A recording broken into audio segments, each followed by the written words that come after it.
ਹਰਪ੍ਰੀਤ ਸਿੰਘ ਜਵੰਦਾ ਦੀ ਕਹਾਣੀ। ਨਿੱਕਾ ਕਿੰਨੇ ਚਿਰ ਤੋਂ ਮਗਰ ਪਿਆ ਸੀ ਅਖੇ ਪੰਜਾਬੀ ਕੁੜਤਾ ਲੈਣਾ। ਇੱਕ ਦਿਨ ਕੰਮ ਤੋਂ ਉਚੇਚੀ ਛੁੱਟੀ ਲੈ ਕੇ ਪੰਜਾਬੀ ਸਟੋਰ ਲੈ ਗਈ। ਅੰਦਰ ਗਿਆ ਤਾਂ ਕਾਊਂਟਰ ਤੇ ਇੱਕ ਬਜ਼ੁਰਗ ਜੋੜਾ ਉਹਨਾਂ ਦੋ ਕੁੜਤੇ ਵਿਖਾਏ। ਇਹ ਦੋਵੇਂ ਪਸੰਦ ਕਰ ਬੈਠਾ। ਆਖਣ ਲੱਗੇ, ਦੋ ਲਵੇਂਗਾ ਤਾਂ ਇੱਕ ਅੱਧੇ ਮੁੱਲ ਤੇ। ਇਹਨੂੰ ਘਰੋਂ ਪੱਕੀ ਕਰਕੇ ਗਈ ਸਾਂ ਕਿ ਇੱਕੋ ਹੀ ਲੈਣਾ, ਪਰ ਉੱਥੇ ਗਿਆ ਪੰਗਰ ਗਿਆ। ਦੋਵੇਂ ਹੱਥ 'ਚ ਫੜ ਮੇਰੇ ਵੱਲ ਵੇਖੀ ਜਾਵੇ। ਮੈਂ ਇਸ਼ਾਰੇ ਜਿਹੇ ਨਾਲ ਨਾਂਹ ਕਰ ਦਿੱਤੀ। ਇੱਕ ਵਾਰ ਫੇਰ ਕਹਿਣ ਲੱਗਾ, ਪਲੀਜ਼ ਦੋਵੇਂ ਅੱਧੇ ਮੁੱਲ ਤੇ ਦੇ ਦਿਓ। ਉਹਨਾਂ ਨਾਂਹ ਕਰ ਦਿੱਤੀ। ਇਹਨੇ ਆਖਰੀ ਕੋਸ਼ਿਸ਼ ਦੇ ਤੌਰ ਤੇ ਇੱਕ ਵਾਰ ਫੇਰ ਮੇਰੇ ਵੱਲ ਦੇਖਿਆ। ਮੇਰਾ ਮਗਰ ਖਲੋਤੀ ਦਾ ਉਹੀ ਜਵਾਬ ਸੀ। ਇਸ ਵਾਰ ਅੱਖੀਆਂ 'ਚ ਗਲੇਡੂ ਭਰ ਦੋਵੇਂ ਕਾਊਂਟਰ ਤੇ ਵਾਪਸ ਰੱਖ ਦਿੱਤੇ। ਅਗਲਿਆਂ ਰਮਜ਼ ਪਛਾਣ ਲਈ ਤੇ ਆਖਣ ਲੱਗੇ, ਮੰਮੀ ਨਹੀਂ ਮੰਨਦੀ ਤਾਂ ਅਗਲੀ ਵੇਰ ਡੈਡੀ ਨਾਲ ਆਈ। ਇਸ ਮੌਕੇ ਤੇ ਡੈਡੀ ਅਕਸਰ ਹੀ ਮੰਨ ਜਾਂਦੇ ਵੇਖਿਆ।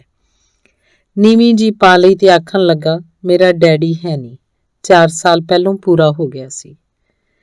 ਕਾਊਂਟਰ ਅੰਦਰ ਖਲੋਤਿਆਂ ਹੱਥੋਂ ਕਿੰਨਾ ਕੁਝ ਛੁੱਟ ਗਿਆ। ਮਾਤਾ ਜੀ ਤਾਂ ਕਾਊਂਟਰ ਤੋਂ ਬਾਹਰ ਆ ਗਈ ਤੇ ਇਹਨੂੰ ਕਲਾਵੇ 'ਚ ਲੈਂਦੀ ਆਖਣ ਲੱਗੀ, ਛਿੰਦਿਆ ਬੇਸ਼ੱਕ ਦੋਵੇਂ ਹੀ ਲੈ ਜਾ, ਪੈਸੇ ਵੀ ਨਾ ਦੇ। ਇਸ ਸਵੇਰ ਮੈਨੂੰ ਮਗਰ ਖਲੋਤੀ ਨੂੰ ਇੰਝ ਲੱਗਿਆ ਜਿੱਦਾਂ ਕਿਸੇ ਨੇ ਸਾਨੂੰ ਦੋਹਾਂ ਮਾਂ ਪੁੱਤਾਂ ਨੂੰ ਵੱਡੇ ਇਮਤਿਹਾਨ 'ਚ ਪਾ ਦਿੱਤਾ ਹੋਵੇ। ਉਡੀਕਣ ਲੱਗੀ ਕਿ ਵੇਖਦੀਆਂ ਹੁਣੇ ਕੀ ਜਵਾਬ ਦਿੰਦਾ। ਆਖਣ ਲੱਗਾ, ਮੇਰੀ ਮਾਂ ਨੇ ਸਮਝਾਇਆ ਏ ਕਿ ਨਾ ਕਿਸੇ ਦਾ ਹੱਕ ਲੈਣਾ ਤੇ ਨਾ ਆਪਣਾ ਹੱਕ ਕਿਸੇ ਨੂੰ ਲੈਣ ਹੀ ਦੇਣਾ। ਤੁਸੀਂ ਇੱਕ ਹੀ ਦੇ ਦਿਓ, ਦੂਜਾ ਫੇਰ ਲੈ ਜਾਵਾਂਗਾ। ਕਾਫੀ ਦੇਰ ਬਹਿਸ ਹੁੰਦੀ ਰਹੀ, ਪਰ ਇਹ ਟਸ ਤੋਂ ਮਸ ਨਾ ਹੋਇਆ। ਉਮਰ ਦਾ ਵੀ ਐਸਾ ਦੌਰ, ਨਾ ਤੇ ਬੱਚਾ ਰਿਹਾ ਸੀ ਤੇ ਨਾ ਹੀ ਪੂਰੀ ਤਰ੍ਹਾਂ ਜਵਾਨ ਹੀ ਹੋਇਆ ਸੀ। ਫਿਰ ਵੀ ਮੈਨੂੰ ਪਾਸ ਕਰਵਾ ਗਿਆ ਵੱਡੇ ਇਮਤਿਹਾਨ ਵਿੱਚੋਂ, ਉਹ ਵੀ ਪੂਰੇ ਨੰਬਰਾਂ ਨਾਲ। ਹੁਣ ਹੰਝੂ ਵਹਾਉਣ ਦੀ ਵਾਰੀ ਸ਼ਾਇਦ ਅੰਕਲ ਜੀ ਦੀ ਸੀ। ਆਖਣ ਲੱਗੇ, ਪੁੱਤਰ ਅੱਗੇ ਤੋਂ ਕਿਸੇ ਵੀ ਚੀਜ਼ ਨੂੰ ਜੀ ਕਰੇ ਤਾਂ ਇੱਥੇ ਆ ਕੇ ਇੰਜ ਚੀਜ਼ ਮੰਗਣੀ ਏ ਜਿੱਦਾਂ ਨਾਨਕੇ ਆ ਕੇ ਨਾਨੇ ਨਾਨੀ ਤੋਂ ਮੰਗੀ ਦੀ ਏ। ਨਾਨੇ ਨਾਨੀ ਦਾ ਨਾਂ ਸੁਣ ਮੈਂ ਵੀ ਜਜ਼ਬਾਤੀ ਹੋ ਗਈ। ਕੁਝ ਸਮਝ ਨਾ ਲੱਗੀ ਕਿ ਹੁਣ ਜਿਉਂਦਿਆਂ ਦੀ ਸੁੱਖ ਮੰਗਾਂ ਕਿ ਚਲੇ ਗਿਆ ਨੂੰ ਚੇਤੇ ਕਰਾਂ।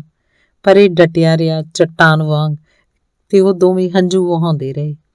ਦਿਲਾਂ ਤੇ ਚੜੀ ਕਾਰੋਬਾਰ ਦੀ ਪਰਤ ਇੰਝ ਖੁਰ ਗਈ ਜਿੱਦਾਂ ਧੁੱਪ ਚੜੇ ਬਰਫ਼ ਖੁਰਦੀ ਏ।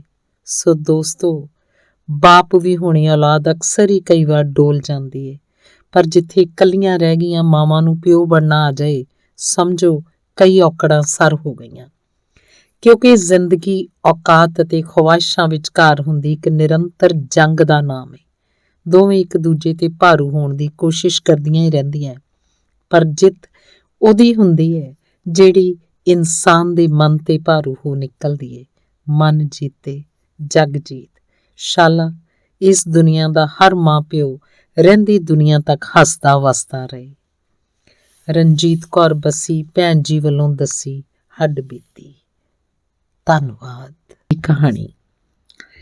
ਕੰਮ ਵਾਲੀ ਨੂੰ ਜਨਮ ਦਿਨ ਤੇ ਗੈਸ ਵਾਲਾ ਚੁੱਲ੍ਹਾ ਤੋਹਫੇ ਵਜੋਂ ਲੈ ਕੇ ਦੇਣ ਦੀ ਗੱਲ ਤੋਰੀ ਤਾਂ ਇਹਨਾਂ ਅੱਗੋਂ ਝਟਪਟ ਹੀ ਆਖ ਦਿੱਤਾ, ਬਹੁਤਾ ਸਿਰੇ ਨਹੀਂ ਚੜਾਈਦਾ ਇਹਨਾਂ ਲੋਕਾਂ ਨੂੰ, ਚੁੱਪ ਕਰਕੇ 500 ਦਾ ਨੋਟ ਫੜਾ ਦੇਈਂ ਤੇ ਬਸ।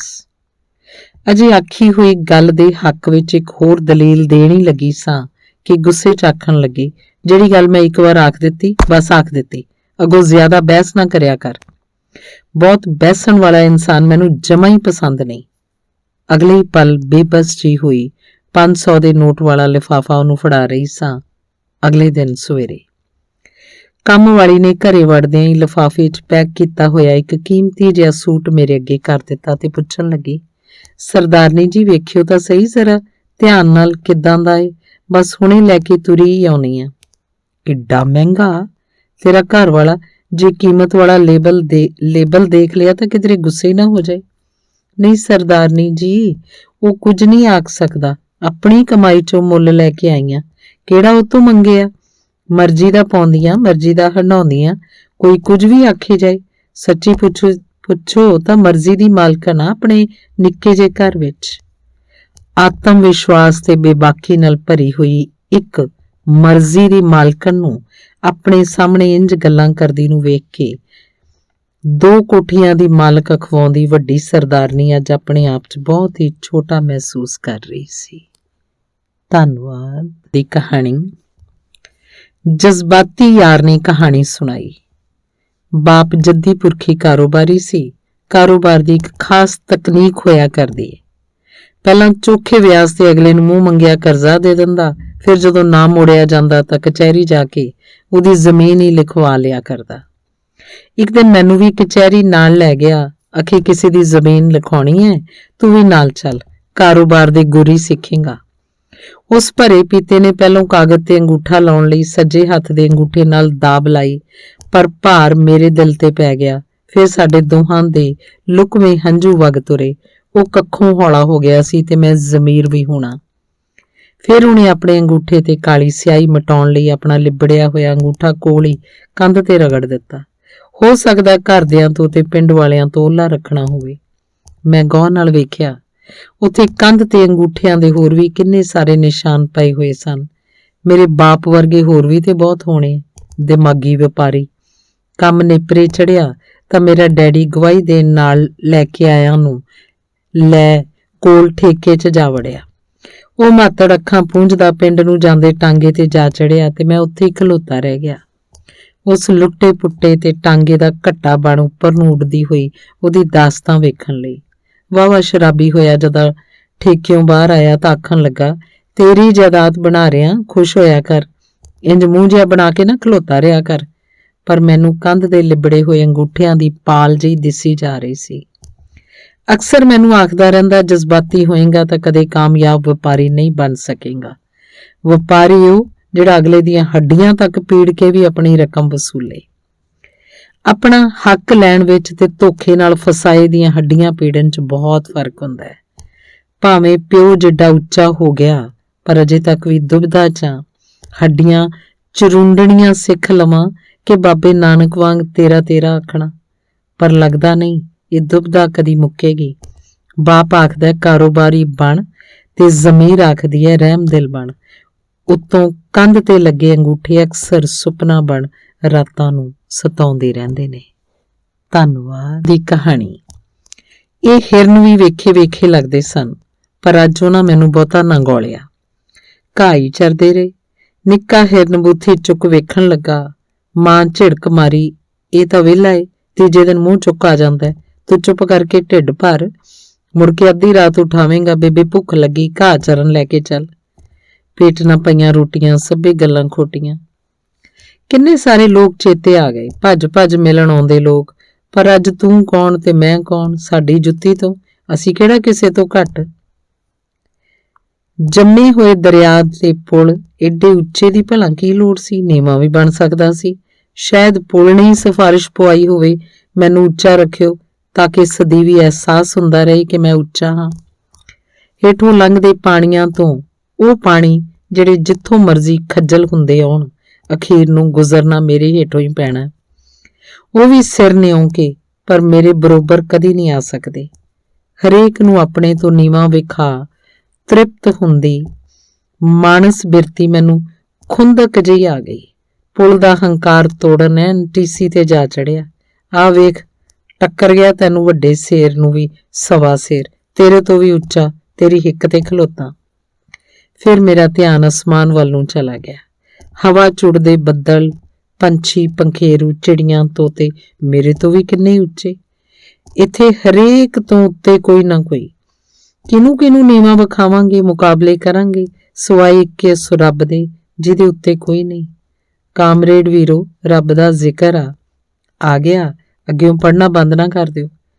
ਕੋਲ ਹੀ ਲੱਗਾ ਬੋਰਡ, ਪ੍ਰਾਈਵੇਟ ਪ੍ਰਾਪਰਟੀ, ਕਿਸੇ ਚੇਤਾਵਨੀ ਦਿੱਤੀ ਸੀ, ਇਹ ਥਾਂ ਮੇਰੀ ਹੈ, ਇੱਥੇ ਕੋਈ ਨਾ ਵੜੇ, ਵਰਨਾ ਰਣਜੀਤ ਐਵੇਨਿਊ ਦੋਸਤ ਦੀ ਕੋਠੀ ਅੰਦਰ ਰਹਿੰਦਾ ਭਈਆ ਕਿਸੇ ਬਾਹਰ ਫੋਨ ਕਰ ਦਿੱਤਾ, ਇਹ ਆਪਣਾ ਟੱਬਰ ਲੈ ਆਇਆ, ਕਬਜ਼ਾ ਕਰ ਜਾਊ, ਮੁੜ ਕੇ ਕੱਢਣਾ ਔਖਾ ਹੋ ਜਾਊ।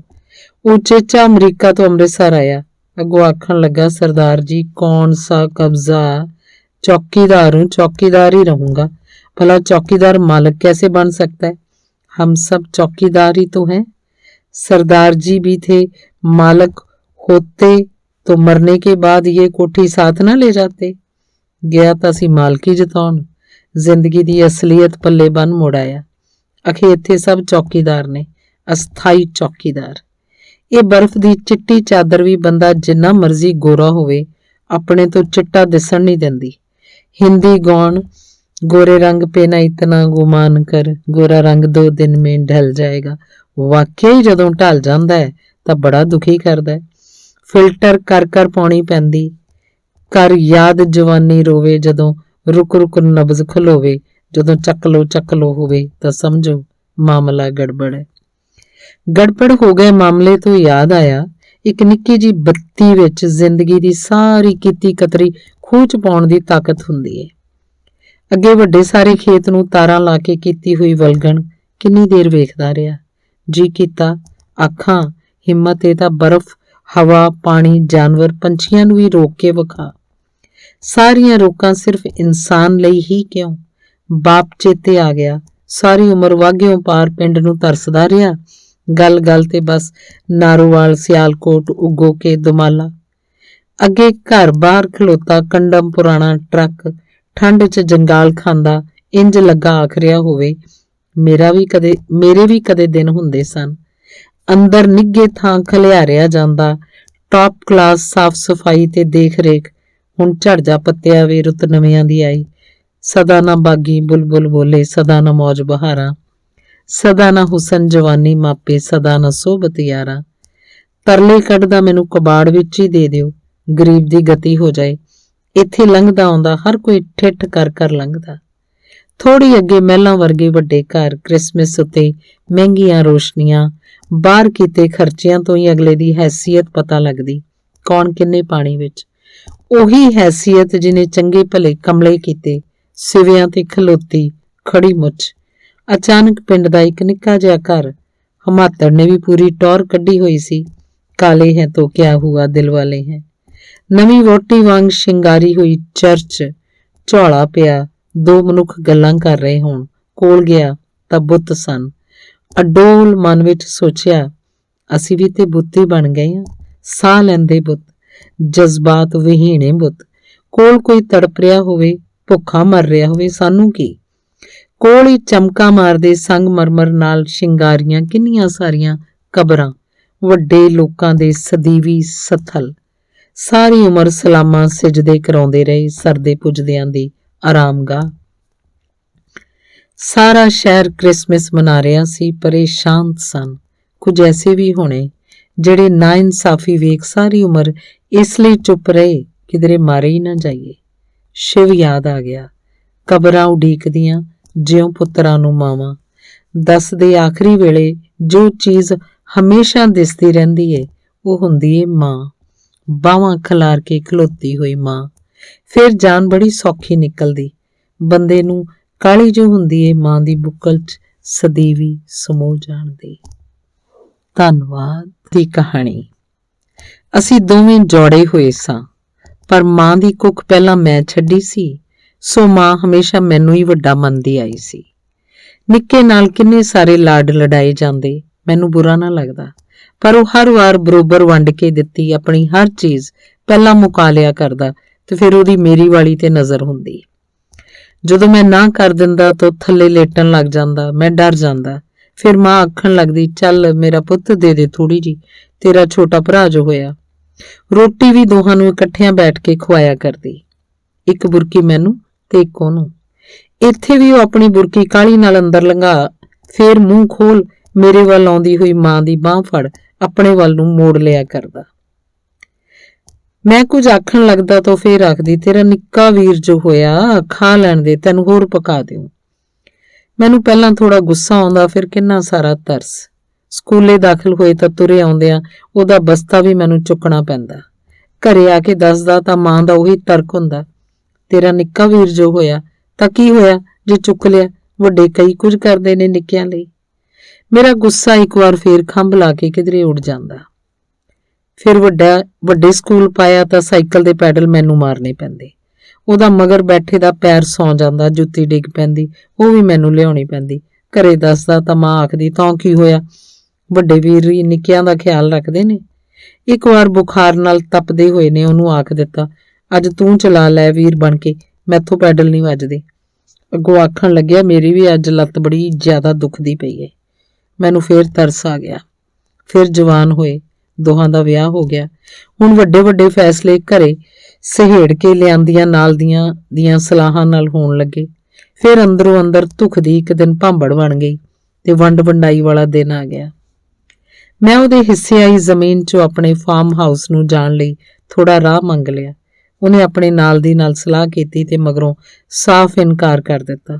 ਮੈਂ ਕਿੰਨੇ ਵਾਸਤੇ ਪਾਏ, ਬੜੇ ਤਰਲੇ ਕੱਢੇ, ਪਰ ਉਹ ਟਸ ਤੋਂ ਮਸ ਨਾ ਹੋਇਆ। ਆਖਣ ਲੱਗਾ ਮਜਬੂਰ ਆ। ਫਿਰ ਮੈਨੂੰ ਉੱਪਰੋਂ ਦੇ ਵਲ ਪਾ ਕੇ ਆਉਣਾ ਪੈਂਦਾ। ਘਰੇ ਮੁੜਦੇ ਹੋਏ ਨੂੰ ਕਈ ਵੇਰ ਝੋਲਾ ਜਿਹਾ ਵੀ ਪੈਂਦਾ ਕਿ ਸਾਨੂੰ ਦੋਵਾਂ ਨੂੰ ਇਕੱਠਿਆਂ 9 ਮਹੀਨੇ ਆਪਣੇ ਢਿੱਡ 'ਚ ਰੱਖਣ ਵਾਲੀ ਉਹੀ ਮਾਂ ਇੱਕ ਦਿਨ ਜ਼ਰੂਰ ਮੜੀਆਂ 'ਚੋਂ ਪਰਤ ਆਊ ਤੇ ਨਿੱਕੇ ਨਾਲ ਹਿਰਖ ਕਰਦੀ ਹੋਈ ਉਹਨੂੰ ਇੰਨੀ ਗੱਲ ਜ਼ਰੂਰ ਆਖੂਵੇ, ਪੁੱਤ ਮੰਨ ਜਾ, ਇੰਜ ਨਹੀਂ ਕਰੀਦਾ, ਛੱਡ ਦੇ 2 ਕੁਕਰਮਾਂ। ਉਹਨੂੰ ਉਹਦੇ ਰਾਹ ਜੋਗੀਆਂ ਤੇਰਾ ਵੱਡਾ ਭਰਾ ਜੋ ਹੋਇਆ। ਪਰ ਮੈਨੂੰ ਵੰਡ ਵੰਡਾਈ ਦੇ ਚੱਕਰਾਂ ਵਿੱਚ ਲਗਭਗ ਕਮਲੇ ਹੋ ਗਏ ਨੂੰ ਭਲਾ ਕੌਣ ਸਮਝਾਉਂਦਾ ਕਿ ਭੋਲਿਆ, ਹਮਦਰਦੀ ਤੇ ਤਰਸ ਨਾਮ ਦੀਆਂ 2 ਸ਼ੈਆਂ ਅਕਸਰ ਹੀ ਦਿਲ ਦੀਆਂ ਨਾਜ਼ੁਕ ਪਰਤਾਂ 'ਚ ਉਪਜਿਆ ਕਰਦੀਆਂ ਨੇ, ਨਾ ਕਿ ਨਫੇ ਨੁਕਸਾਨ ਵਾਲੀ ਤੱਕੜੀ ਵਿੱਚ ਚੰਗੀ ਤਰ੍ਹਾਂ ਤੋਲ ਕੇ ਲਏ ਗਏ ਦਿਮਾਗੀ ਫੈਸਲਿਆਂ ਵਿੱਚੋਂ। ਧੰਨਵਾਦ। ਕਹਾਣੀ। ਅਮਰੀਕਾ ਤੋਂ ਲਾਹੌਰ ਆਇਆ। ਬਾਜ਼ਾਰ ਫਿਰਦਿਆਂ ਇੱਕ ਬਾਬਾ ਮਿਲਿਆ। ਕੰਧਾੜੇ ਪੋਤਰਾ ਚੜਿਆ ਸੀ। ਮੈਨੂੰ ਵੇਖ ਭੱਜਾ ਆਇਆ। ਸਲਾਮ ਕਰ ਜੱਫੀ ਪਾ ਲਈ। ਨਿੱਕੇ ਨੇ ਵੀ ਆਪਣੇ ਆਪ ਹੀ ਹੱਥ ਜੋੜ ਲਏ। ਸ਼ਾਇਦ ਘਰੋਂ ਹੀ ਪੱਕੀ ਕੇ ਲਿਆਇਆ ਸੀ ਕਿ ਪੱਗ ਵਾਲਾ ਮਿਲੇ ਤਾਂ ਫਤਿਹ ਕਿੱਦਾਂ ਬੁਲਾਣੀ ਹੈ। ਆਖਣ ਲੱਗਾ, ਸਰਦਾਰ ਜੀ ਪਟਿਆਲੇ ਤੋਂ? ਮੈਂ ਆਖਿਆ, ਨਹੀਂ, ਮੈਂ ਪੱਟੀ ਤੋਂ। ਉਹੀ ਪੱਟੀ, ਕਸੂਰੋਂ 10 ਕਿਲੋਮੀਟਰ ਦੂਰ। ਅੱਖੀਆਂ ਭਰ ਲਈਆਂ। ਪੋਤਰੇ ਨੂੰ ਆਖਣ ਲੱਗਾ, ਆਹ ਵੇਖ, ਏਦਾਂ ਦੇ ਹੁੰਦੇ ਨੇ ਸਿੱਖ। ਵੇਖ ਇਹਨਾਂ ਦੀਆਂ ਪੱਗਾਂ, ਜੁੱਸੇ ਤੇ ਲੁੱਚ ਕਰਦੇ ਚਿਹਰੇ। ਫਿਰ ਮੈਨੂੰ ਆਖਣ ਲੱਗਾ, ਖਹਿੜੇ ਪਿਆ ਸੀ ਕਿੰਨੇ ਦਿਨਾਂ ਤੋਂ। ਆਖੇ, ਬਾਬਾ ਮੈਂ ਸਿੱਖ ਵੇਖਣੇ ਨੇ।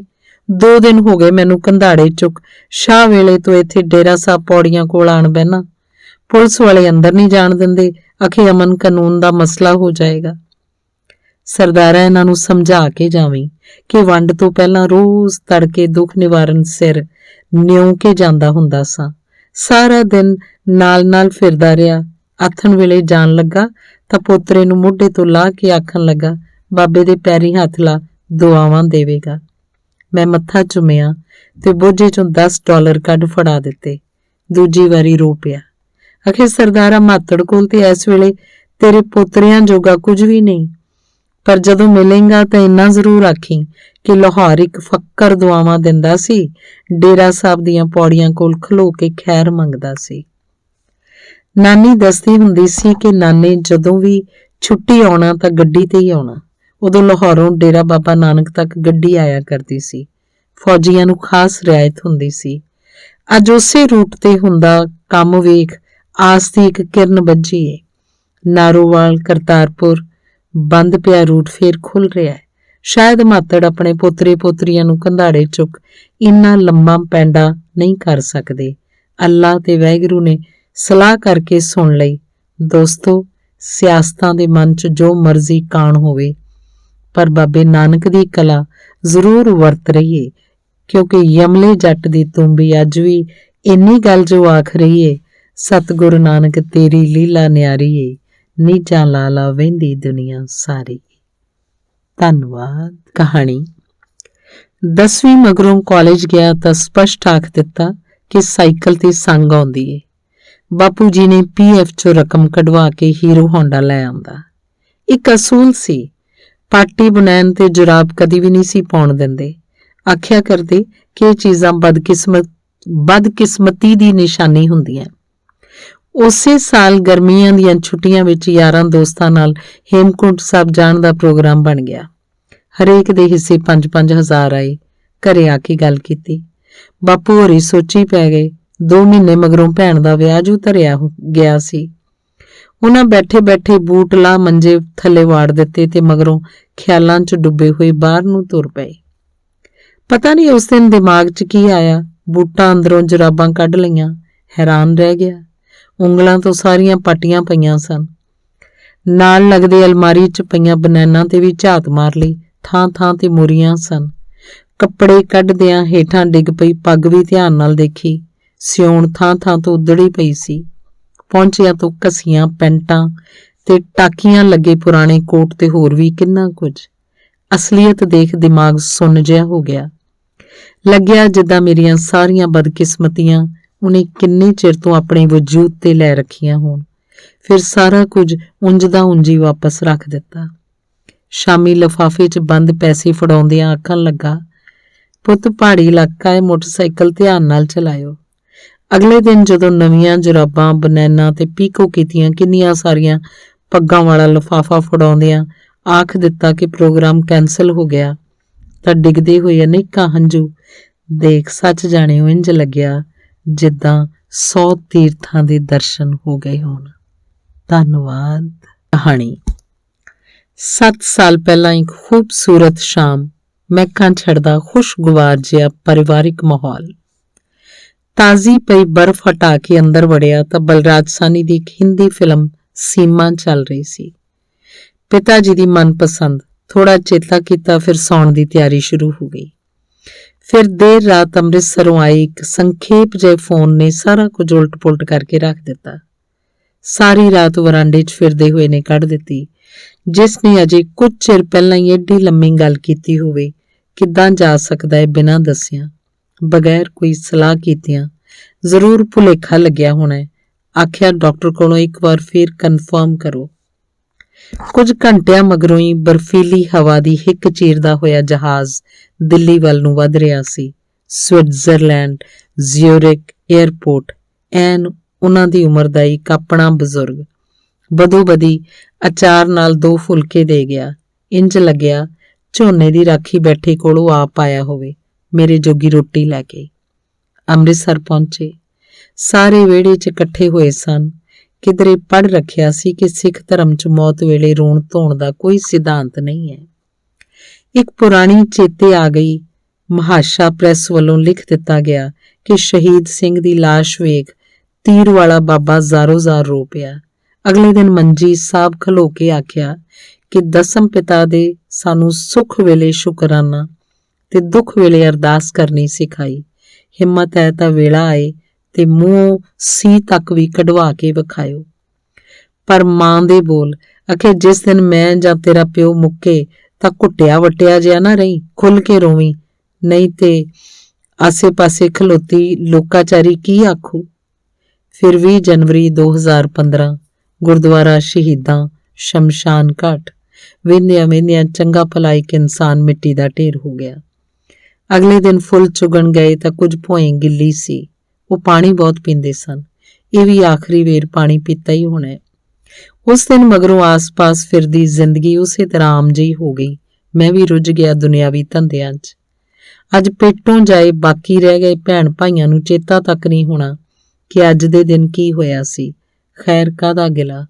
ਜ਼ਮੀਨ ਦੀਆਂ ਫਰਦਾਂ ਤੱਕ ਵਿੱਚੋਂ ਵੀ ਤੀਜੀ ਪੀੜ੍ਹੀ ਦਾ ਨਾਮ ਕੱਟ ਦਿੱਤਾ ਜਾਂਦਾ ਹੈ। ਨਿੱਕੇ ਹੁੰਦਿਆਂ ਟਰੱਕਾਂ ਟਰਾਲੀਆਂ ਪਿੱਛੇ ਰੱਬ ਤੇ ਮੌਤ ਨੂੰ ਹਮੇਸ਼ਾ ਚੇਤੇ ਰੱਖੋ ਲਿਖਿਆ ਵੇਖ। ਅਕਸਰ ਪੁੱਛਣਾ ਮੌਤ ਨੂੰ ਯਾਦ ਰੱਖਣਾ ਕਿਉਂ ਜ਼ਰੂਰੀ ਹੈ? ਅੱਗੋਂ ਆਖਣਾ ਕਿ ਇਸ ਲਈ ਕਿ ਬੰਦਾ ਮਾੜੇ ਕੰਮਾਂ ਤੋਂ ਬਚਿਆ ਰਵੇ। ਅੱਜ ਇੰਨੇ ਵਰ੍ਹਿਆਂ ਬਾਅਦ ਵੀ ਜੇ ਕੋਈ ਵੱਡੀ ਮੁਸ਼ਕਿਲ ਆ ਪਏ ਤਾਂ ਅਕਸਰ ਸੋਚਦਾ ਕਿ ਜੇ ਇਸ ਵੇਲੇ ਉਹ ਮੇਰੀ ਜਗ੍ਹਾ ਹੁੰਦਾ ਤਾਂ ਕੀ ਕਰਦਾ। ਸੱਚੀ ਪੁੱਛੋ ਕੋਈ ਨਾ ਕੋਈ ਹੱਲ ਜ਼ਰੂਰ ਨਿਕਲ ਆਉਂਦਾ। ਜੇ ਨਾ ਵੀ ਨਿਕਲੇ ਤਾਂ ਰਾਤੀ ਸੁਪਨੇ 'ਚ ਫੇਰਾ ਜ਼ਰੂਰ ਵੱਜਦਾ। ਪਿਓ ਜੋ ਹੋਇਆ ਹਰ ਵੇਲੇ ਛਤਰੀ ਤਾਣ ਤਿੱਖੀ ਧੁੱਪ ਤੋਂ ਬਚਾਉਂਦਾ ਹੋਇਆ ਹਰ ਵੇਲੇ ਆਸੇ-ਪਾਸੇ ਹੀ ਫਿਰਦਾ ਰਹਿੰਦਾ। ਕੁਲਵੰਤ ਸਿੰਘ ਨਾਮ ਦਾ ਇੱਕ ਇਨਸਾਨ। ਧੰਨਵਾਦ। ਦੀ ਕਹਾਣੀ। ਸਾਡਾ ਬਿਨਾਂ ਇੱਕ ਦੂਜੇ ਨੂੰ ਵੇਖਿਆ ਹੀ ਰਿਸ਼ਤਾ ਹੋ ਗਿਆ ਸੀ। ਫਿਰ ਵੀ ਇਹ ਮੈਨੂੰ ਖੂਹ 'ਚੋਂ ਪਾਣੀ ਕੱਢਦੀ ਹੋਈ ਨੂੰ ਚੋਰੀ-ਚੋਰੀ ਝਾਤੀ ਮਾਰੀ ਗਏ ਸਨ। ਗੁੜ ਵੇਚਣ ਵਾਲਾ ਬਣ ਕੇ। ਇਹਨਾਂ ਮੈਨੂੰ ਵਿਆਹ ਮਗਰੋਂ ਦੱਸਿਆ। ਜੰਝ ਟਾਂਗਿਆਂ ਤੇ ਆਈ 2 ਰਾਤਾਂ ਰਹੀ ਸੀ। ਸਾਰੇ ਪਿੰਡ 'ਚ ਬੰਦੋਬਸਤ ਕੀਤਾ ਸੀ।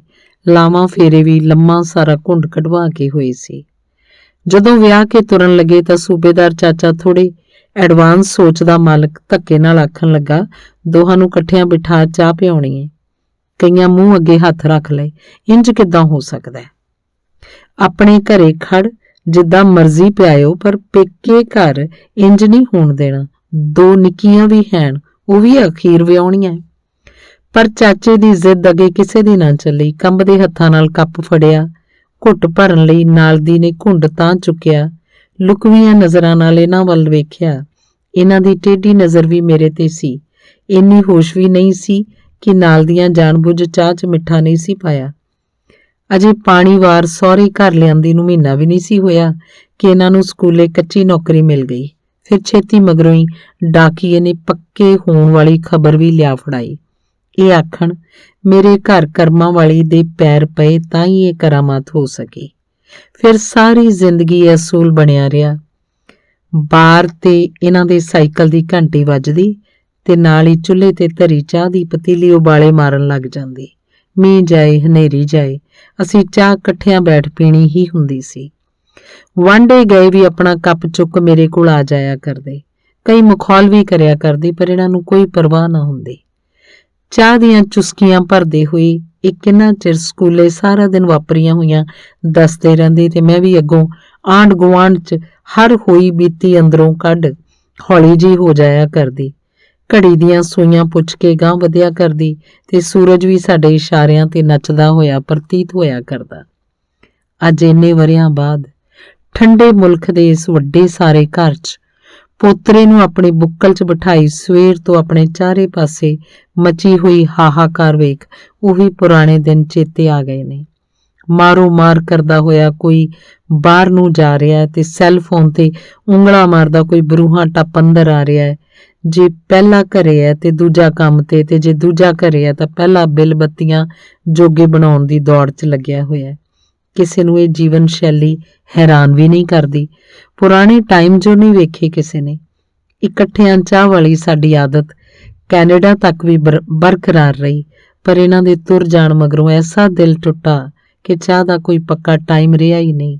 ਜਦੋਂ ਜੀ ਕਰਦਾ ਪਤੀਲੀ ਧਰ ਲੈਂਦੀ ਆ। ਸਾਰਾ ਕੁਝ ਹੁੰਦਿਆਂ ਹੋਇਆ ਵੀ ਨਿੱਕੀ ਨਿੱਕੀ ਗੱਲ ਤੋਂ ਖਿਝ ਖਿਝਾਈ ਗੁੱਸੇ ਗਿਲੇ ਹਰ ਵੇਲੇ ਦੀ ਭੱਜ ਦੌੜ। ਉਹ ਮੈਥੋਂ ਵੱਡਾ, ਉਹਦੀ ਮਹਿੰਗੀ, ਮੇਰੀ ਸਸਤੀ, ਉਹ ਮੇਰੇ ਕਮਰੇ 'ਚ ਬਿਨਾਂ ਇਜਾਜ਼ਤ ਕਿਉਂ ਆਇਆ, ਇਹੀ ਗੁੰਝਲਾਂ ਇਹੀ ਝਮੇਲੇ। ਸੋਚ ਸੋਚ ਦਿਮਾਗ ਫਟਣ ਤੇ ਆ ਜਾਂਦਾ ਹੈ। ਅਖੀਰ ਇੱਥੇ ਮੁੱਕਦੀ ਹੈ ਕਿ ਦੌੜ ਭੱਜ ਵਾਲੇ ਇਸ ਮਾਹੌਲ ਵਿੱਚ ਫੁਰਸਤ ਨਾਮ ਦੀ ਚੀਜ਼ ਹੀ ਮਹਿੰਗੀ ਹੋ ਗਈ ਏ। ਵਰਨਾ ਸਕੂਨ ਤੇ ਕਿਸੇ ਵੇਲੇ ਇੰਨਾ ਸਸਤਾ ਸੀ ਕਿ ਚਾਹ ਦੀ ਇੱਕ ਪਿਆਲੀ ਨਾਲ ਹੀ ਮਿਲ ਜਾਇਆ ਕਰਦਾ। ਧੰਨਵਾਦ।